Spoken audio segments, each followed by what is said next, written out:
Good morning. Sana naman tayo guys. Magha-harvest ng patola. Kasi dahil ko konti lang, ba-vlog lang muna natin. Kasi kukunin ko lang yung mga malalaki.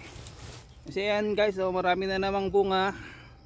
Kailangan na nating mag-spray para pagtapos ng spray, babalutin na yan. Yan ang style namin. So let's go. Doon tayo sa dulo mag-umpisa. Kunin natin ang dapat pwedeng makuha na para magpahinga ito ang 2 days. Sa Lunes ulit tayo makaka-harvest. Kasi kailangan tapusin natin ang 72 hours. So let's go.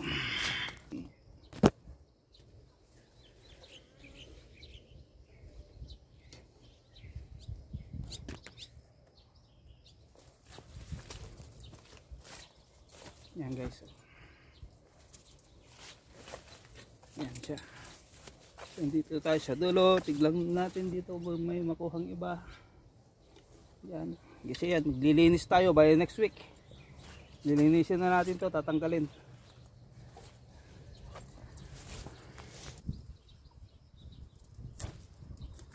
Yan. Tamang-tama, ganyan lang. Di baling kulang kalahati o sobra kalahati. Ganun lang, wag lang abot ng 3/4. Kasi ganun pa rin ang presyo. 20, 1 kilo.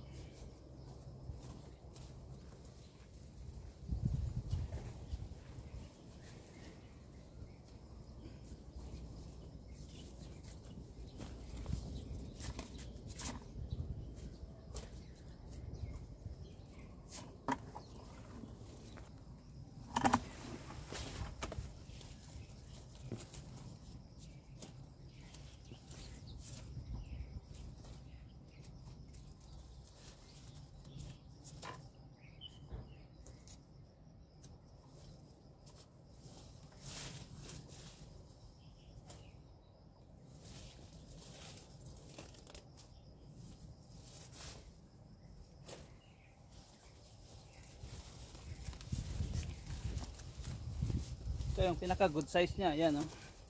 Tama-tama sa pit, tama-tama sa taas. Yan yung mga pangkalahating kilo. Ay, sa banda rito. Ayan oh, ayan isa. Dalawa.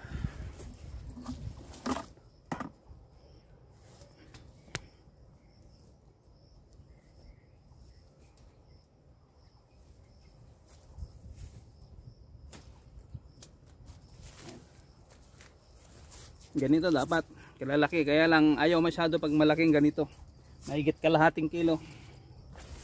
Ganyan ito, yan. Yan yung mga pangkalahating kilo. Ayan o, tamang tama sa kanyang balot. Ganyan o, tamang tama yung pwesto nya.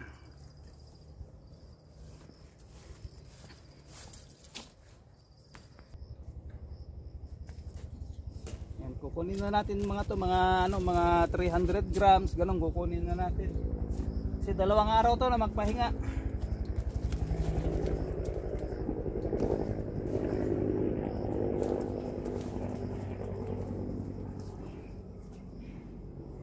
Yan, doon tayo sa banda ron. Yan. Tapos ayan, magtitira tayo ganyan oh. Hawakan ba? Pag isinasample, pag binebenta, papakita. Ganun lang. So guys, dito na tayo banda rito. Papatapos na dito sa Garden 5. Lilipat tayo sa Garden 4.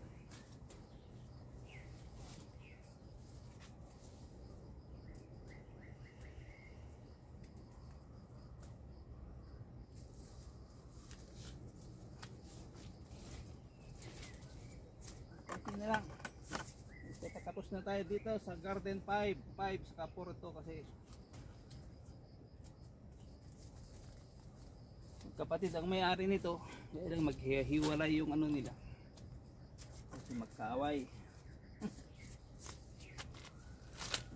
Walang dalawa oh. Dalawa isa.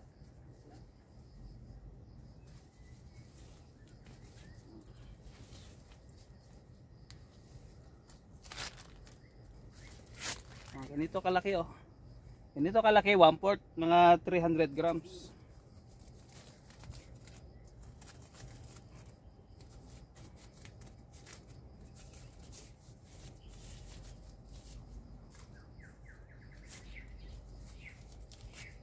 So, ayan guys, oh, ayan. Itong na-harvest natin dito sa 5. Mamaya lilipat tayo doon. So, let's go. Dito guys, sasalansan ko na rito.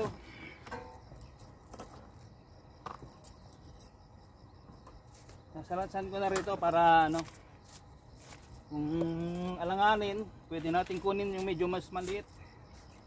Para at least mapuno natin yung ano, yung isang karton. Kasi pag masyado namang maliliit, yung isang karton, maabot lang ng 15. Pero wag lang mababa sa 15. Parang 15 to 20 kilos. Yun ang nire-refer nila kasi yun ang good size.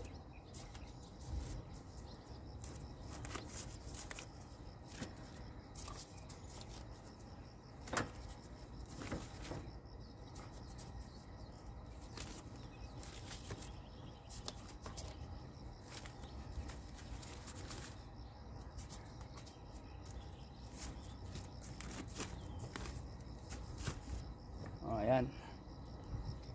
Ayan siya. So start tayo doon. Ano, dyan tayo mag-harvest. Dyan.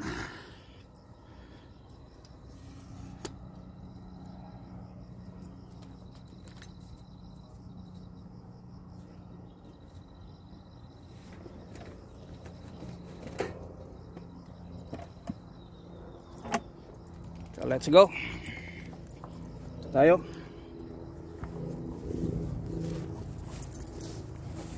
Doon tayo sa dulo. Pabalik dito, pabalik.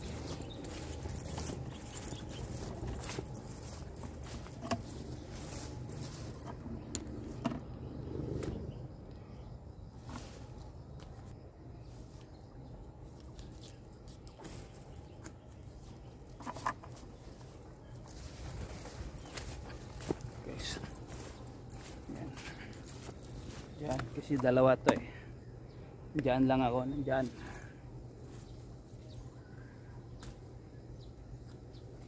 Ito yung mga pangkalahati, sobra, mga 600 grams.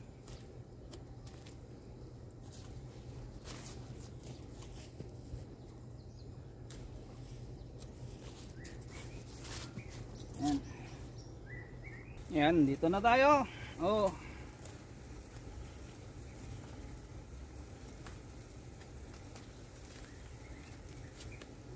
Pero hindi na masyadong marami.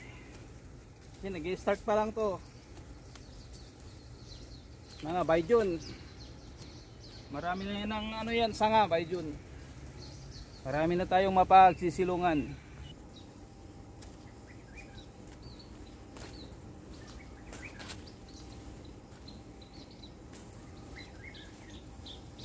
Pag may time tayo mamayang hapon, i-sprayan natin to.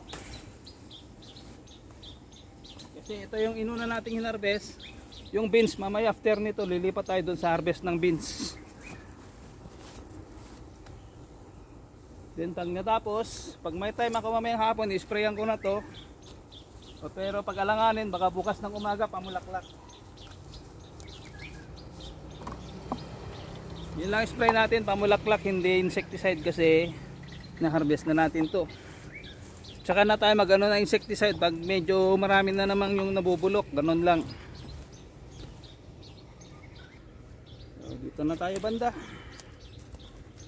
Malapit nang mapuno tong timba natin.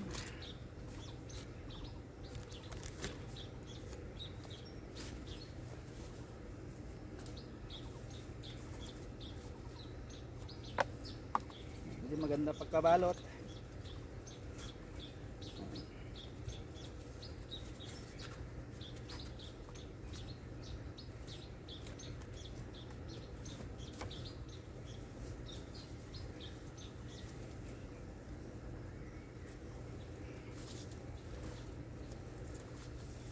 Ayan, puno na ang timba natin.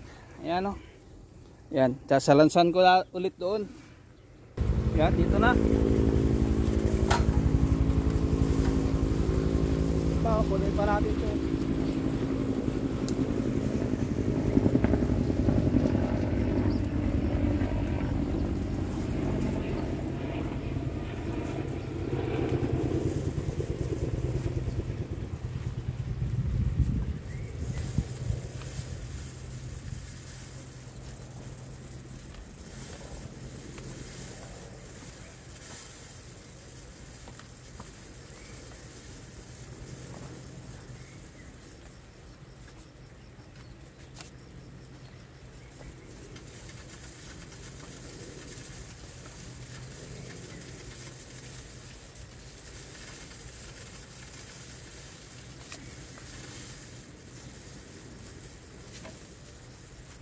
Ayan guys, oh. Malapit nang mapuno. So let's go. Doon tayo ulit mag-harvest. Tara doon ulit. So tara ulit doon sa may dulo. Hindi pa tapos doon. Pero konti lang naman malalaki rito. Yung ito lang. Pero doon unahin natin pabalik.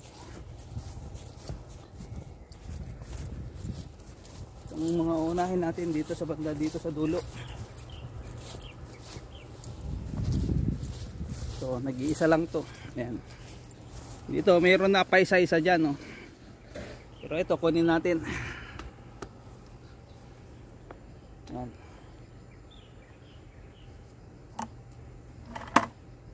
Unang bunga niya.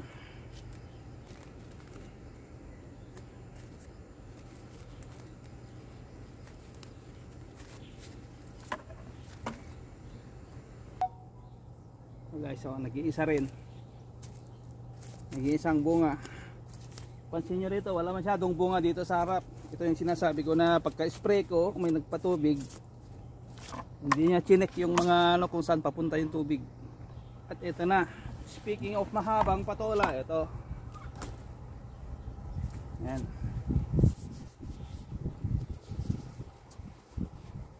Ito yung pang-ulam natin, kukunin na natin, huwag masyadong malalaki.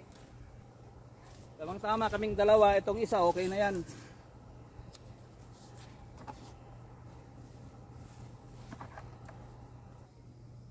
Yan o. Yan o, tamang tama kalahating kilo. Ganyan yun, yung gusto nilang size. Yan, dito na tayo. Yan o. Yan, dapat ganyan na pagkabalot.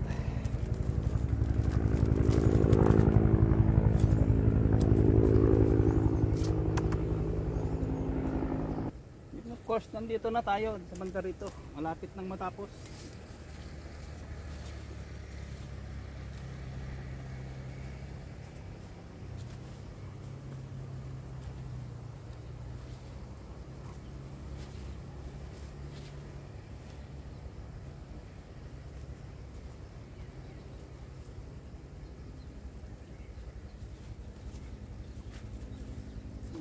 Okay, konti na lang. Diyan na lang. Konti na lang, konti na lang. Tayo.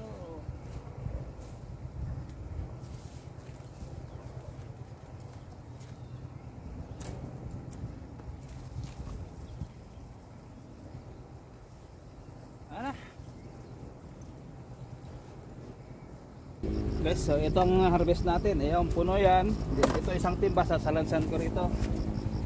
So mga nasa 40 to 50 kilos yan. Kasi ito pag napunong ganyan nasa 30 o 35.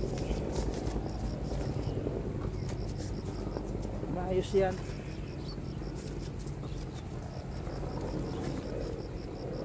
Ito yung pang-ulam natin.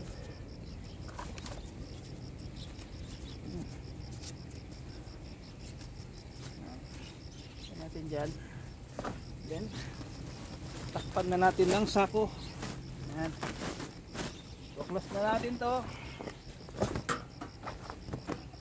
Tayo ay uuwi na, pupunta na doon sa mag-harvest ng beans. So hanggang sa muli guys. Thank you. Inyong laging suporta. God bless everyone. Bye bye.